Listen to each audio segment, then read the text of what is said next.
Selamat malam subscriber semua, kembali lagi di channel kesayangan kalian, saluran untuk belajar P3K maupun PPG, saluran YouTube OPS Deso. Kali ini kami akan kembali upload video setelah beberapa hari libur. Kami akan membahas tryout yang sebelumnya kami upload di video prediksi soal P3K 2024. Kali ini kami akan kembali prediksi atau memberikan bocoran soal manajerial. Berikut soal-soal selengkapnya. Untuk kompetensi manajerial, sosiokultural, dan juga wawancara, ini berlaku untuk semua jurusan, jadi tidak hanya terbatas pada jurusan guru saja. Untuk manajerial, teman-teman yang belum ujian, kembali kami ingatkan ada 8 standar atau 8 kompetensi yang harus dikuasai. Di manajerial ini ada integritas, kemudian kerjasama kita di tengah-tengah kelompok, kemudian komunikasi, orientasi pada hasil. Jadi apapun yang terjadi, orientasinya adalah hasil yang baik, pelayanan publik, pengembangan diri dan orang lain, mengelola perubahan, pengambilan keputusan. Jadi 8 ini yang harus dikuasai, meskipun mungkin banyak sekali FR yang muncul, namun bisa jadi soal yang kalian temukan tidak akan sama persis. Maka kuncinya adalah kuasai 8 komponen ini. Kemudian di sosiokultural ini berkaitan dengan bagaimana kita dalam hidup bermasyarakat, berbudaya. Nah, ada 4. Yang pertama, kepekaan terhadap perbedaan budaya, kemampuan hubungan sosial, kepekaan terhadap konflik, serta empati. Langsung saja kita akan bahas tryout yang pernah di-share di video sebelumnya. Soal nomor 1, rekan kerja Anda baru saja kehilangan orang tuanya. Anda merasa canggung dan tidak tahu apa yang harus dikatakan. Hal yang sebaiknya Anda lakukan adalah, ketika kita menjumpai rekan kerja yang baru saja berduka, tentu saja akan muncul rasa canggung. Ketika rasa canggung ini muncul, apa yang harus kita lakukan? Pilihannya yang pertama ada A, menghindarinya karena tidak tahu apa yang harus dikatakan, justru akan semakin membuat teman kita sedih karena merasa dijauhi. Menyampaikan bela sungkawa dengan cara yang tulus dan menawarkan dukungan. Bisa jadi mengirim pesan singkat tanpa berbicara langsung. Ini kurang gentle. Membiarkan untuk mengatasi masalah sendiri, padahal butuh teman. Jawabannya jelas B. Untuk nomor 1 ini sudah jelas terlihat. Kemudian soal nomor 2, dalam suatu diskusi, seorang rekan kerja mengungkapkan pendapat yang berlawanan dengan Anda.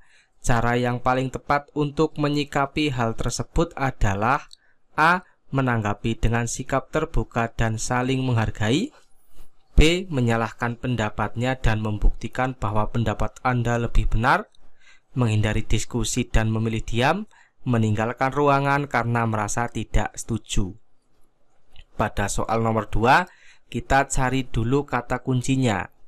Jadi di sini adalah rekan kerja, posisi kita sama. Mengungkapkan pendapat yang berlawanan dengan Anda. Dalam sebuah diskusi, tentu saja banyak muncul pendapat-pendapat yang tidak sama atau saling bertentangan. Ini wajar. Cara yang paling tepat adalah menanggapi dengan sikap terbuka dan saling menghargai. Positif. Menyalahkan ini negatif, jelas salah. Menghindari ini tindakan negatif. Meninggalkan ruangan juga tindakan negatif. Dalam tes P3K, cari tindakan-tindakan atau opsi-opsi positif. Kemudian opsi-opsi yang mengindikasikan tindakan langsung. Nomor 3, Anda mendengar salah satu rekan kerja Anda berbicara tidak sopan tentang rekan kerja lainnya. Berbicara tidak sopan tentang rekan kerja lainnya. Toksik bahasanya. Tindakan yang sebaiknya Anda lakukan adalah Anda mendengarkan kerja. Apa yang akan Anda lakukan? Diam saja karena bukan urusan Anda. Rekan kerja Anda berbicara tidak baik, tentu tidak bisa didiamkan. Memberitahunya bahwa berbicara seperti itu tidak pantas. Iya, memberitahunya, karena sesama rekan kerja memang harus saling mengingatkan. Yang C, meninggalkan ruangan dan menghindarinya, tidak menyebarkan hal itu ke orang lain agar mereka tahu. Wah, ini provokatif, maka B menjadi opsi yang paling tepat. Lanjut nomor 4. Anda bekerja dalam tim yang beragam secara etnis. Wah, tim ini beragam secara etnis. Salah satu anggota tim seringkali merasa terasing karena latar belakang budayanya yang berbeda. Anda sebaiknya jadi ada salah satu anggota tim yang merasa terasingkan, mungkin karena minoritas. Nah, kita bagaimana sebagai rekan kerja? Membiarkan? Tentu bukan. Abaikan hal-hal atau kata-kata yang konotasinya negatif, membiarkan, mengabaikan, menolak. Nah, ini agak dihindari. Yang B, mengajak anggota tim tersebut untuk berbicara dan mencari solusi agar merasa diterima. Bisa mengabaikan apalagi? Pasti salah.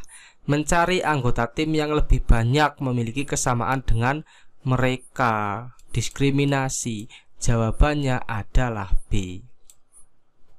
Oke, setelah kita bahas tryout, kita lanjut ke soal manajerial yang pertama. Anda dinilai sebagai karyawan yang lebih kompeten. Anda dianggap lebih kompeten dibanding rekan yang lain, sehingga diberikan tugas dengan tingkat kesulitan tinggi. Sikap Anda menolaknya tidak, menolaknya. Jawabannya menerima untuk meningkatkan kapabilitas karena dianggap sebagai karyawan yang lebih kompeten dibandingkan rekan yang lain. Ingat, kata-kata yang konotasinya negatif sebaiknya dihindari. Soal nomor 2, Anda ditunjuk sebagai ketua tim dalam memimpin proyek besar perusahaan. Sementara dalam proses, Anda mengetahui bahwa beberapa anggota tim tidak suka keputusan pimpinan yang memilih Anda menjadi ketua tim. Anda dijadikan ketua tim. Namun ada anggota yang tidak suka ketika Anda dipilih jadi ketua tim. Maka apa yang akan Anda lakukan sebagai ketua tim? A. Tetap bersikap profesional dalam memimpin. B. Tetap mengemban amanah sebagai pemimpin. C. Tidak memperdulikan hal tersebut dan fokus pada pencapaian tujuan. D. Bersikap biasa saja karena hal itu adalah hal yang biasa. Ini 4 opsi positif. Namun pasti ada satu opsi yang terbaik. Di antara A sampai D, untuk poin A atau opsi A, tetap bersikap profesional dalam memimpin itu tepat, namun kurang spesifik, hanya profesional saja. Tentu saja orientasinya berbeda. Di sini adalah jenis soal yang menuntun kita untuk orientasi pada hasil. Yang B, tetap mengemban amanah sebagai pemimpin. Nah, ini sudah pasti harus dilakukan. A dan B itu hampir sama. Mengemban amanah dan profesional itu dua hal yang sama. Kemudian yang C, tidak memperdulikan hal tersebut dan fokus pada pencapaian tujuan. Nah, ini yang harus kita lakukan, tidak peduli. Jadi fokus kita adalah mencapai tujuan yang baik. Kemudian yang D, bersikap biasa saja. Nah, ini pilihan yang paling tidak tepat. Untuk soal nomor 3, atasan di unit kerja Anda memiliki masalah dengan pimpinan yang bertambah pada penilaian unit kerja pada aspek perilaku yang menjadi terendah pada aspek perilaku.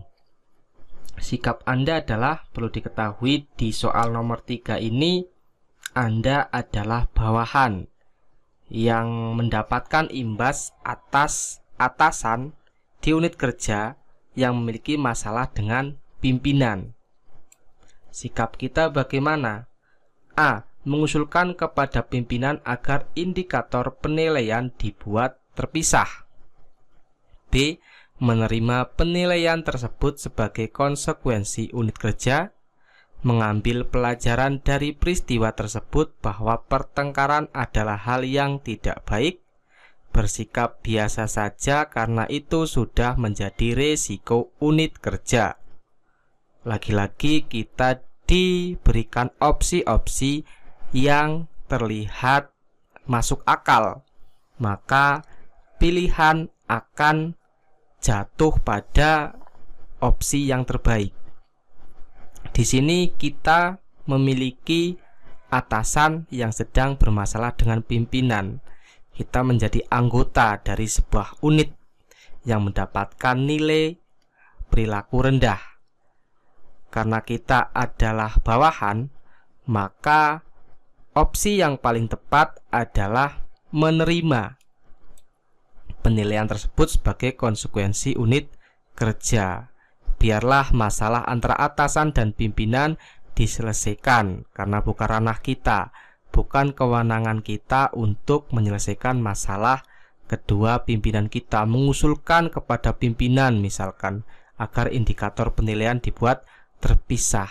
Kan siapa kita? Meskipun ini betul positif, tapi siapalah kita? Posisi kita sebagai apa? Yang C. Mengambil pelajaran dari peristiwa tersebut bahwa pertengkaran adalah hal yang tidak baik. Ini betul, tapi kita cari yang paling betul, karena di manajerial ini akan ada skala nilai. Paling betul 4 sampai nilai 1, jadi tidak ada nilai 0. Maka pilih opsi yang terbaik. Bersikap biasa saja, ini pasti opsi yang paling jelek, nilainya ini 1. Jadi yang betul adalah B. Oke, lanjut nomor 4. Organisasi tempat Anda bekerja saat ini melakukan perubahan struktur sehingga Anda ditempatkan di divisi yang sama sekali asing bagi Anda. Karena perubahan struktur, Anda ditempatkan di divisi yang asing, maka sikap Anda adalah A. Bersikap biasa saja karena mutasi adalah hal biasa. B. Segera beradaptasi dan cepat mempelajari hal di unit kerja yang baru. C. Segera beradaptasi di lingkungan kerja yang baru dengan mempelajari secara perlahan tugas pokok dan fungsi. D. Tidak memperdulikan hal itu karena tidak perform adalah pandangan orang gagal. Pada soal nomor 4 ini, kita dituntut untuk cepat beradaptasi. Bersikap biasa saja karena mutasi ini tidak adaptasi. Kita hanya menerima tanpa ada adaptasi. Padahal divisi yang baru ini sangat asing. B. Segera beradaptasi dan cepat mempelajari hal di unit kerja baru, ini jelas opsi yang terbaik. Yang C. Segera beradaptasi di lingkungan kerja yang baru dengan mempelajari secara perlahan. Mempelajari secara perlahan dibandingkan dengan segera beradaptasi dan cepat mempelajari, tentu opsi B lebih masuk akal. Yang D. Tidak memperdulikan hal itu, tidak peduli. Ini konotasinya agak negatif, maka kita hindari. Lanjut soal nomor 5. Atasan memberi Anda tugas tambahan yang sebenarnya bukan bagian dari kewenangan Anda. Menanggapi hal tersebut adalah atasan memberi Anda tugas tambahan. Beri tugas tambahan, tapi sebenarnya ini bukan kewenangan Anda, berarti kewenangan orang lain. Maka menanggapi hal ini bagaimana? Mengatakan kepada atasan bahwa Anda tidak wajib mengerjakannya. B. Mengatakan kepada atasan bahwa ada orang lain yang sudah dapat kewenangan untuk melakukan penugasan itu. C. Menerima penugasan itu namun tidak mengerjakannya. D. Mengerjakannya dengan penuh hati dan berkonsultasi dengan atasan. Yang ini jelas bukan pilihan yang tepat, karena sudah diterima tapi tidak dikerjakan. Yang A. Mengatakan kepada atasan bahwa Anda tidak wajib mengerjakannya. Boleh saja, tapi mungkin ada opsi yang lain, yaitu B. Mengatakan pada atasan bahwa ada orang lain yang sudah dapat kewenangan. Karena ini bukan kewenangan Anda, maka sudah ada orang lain yang memiliki kewenangan tersebut. Jawabannya adalah B. Lanjut soal berikutnya, soal nomor 6.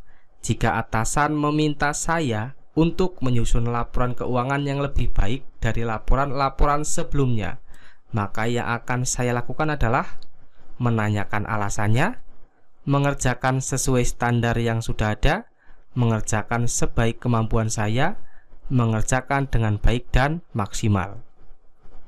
Ada 4 opsi. Opsi A jelas kita abaikan, menanyakan alasannya. Kita sudah diberi tugas, tinggal laksanakan, tidak perlu menanyakan alasannya. Kemudian yang B, mengerjakan sesuai standar yang sudah ada, padahal kita diajak untuk membuat yang lebih baik dari laporan-laporan sebelumnya, lebih baik. Kemudian mengerjakan sebaik kemampuan saya. Nah, antara C dan D, maka lebih tepat yang D, karena yang D menunjukkan inisiatif, keinginan untuk memberikan yang terbaik, mengerjakan dengan baik dan maksimal. Karena mengerjakan sebaik kemampuan saya ini kadang tidak maksimal, karena hanya sesuai kemampuan saja, tidak dimaksimalkan dengan cara mencari tahu, contoh, dan lain sebagainya. Oke, mungkin itu soal manajerial hari ini. Berikut ini soal tryout 4 nomor. Silahkan kalian tulis jawaban di kolom komentar. Kemudian kita akan bahas di pertemuan atau video pembahasan soal berikutnya. Tryout nomor 1. Sebagai salah satu pimpinan baru di kantor, Nuryati harus beradaptasi dengan anak buahnya. Ia baru menyadari bahwa ternyata lingkungan kerjanya tidak kompak. Hal yang bisa dilakukan oleh Nuryati sebagai pemimpin di kantor adalah A.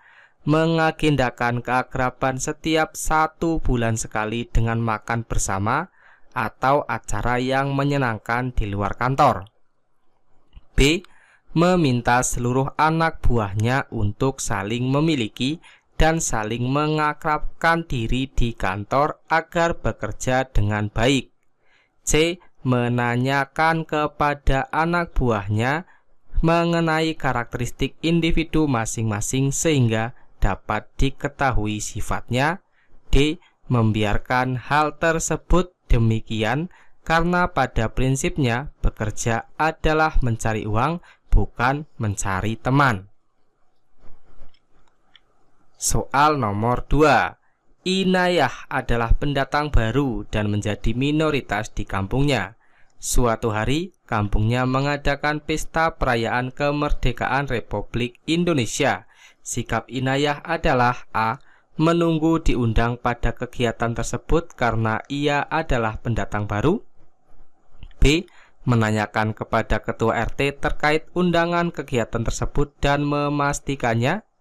C. Turut serta berpartisipasi dalam kegiatan tersebut sekaligus memperkenalkan diri.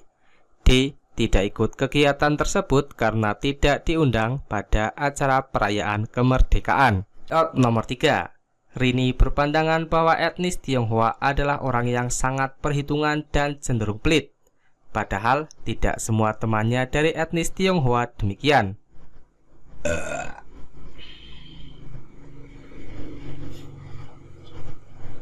Ia pula beberapa kali dibantu oleh temannya dari etnis Tionghoa.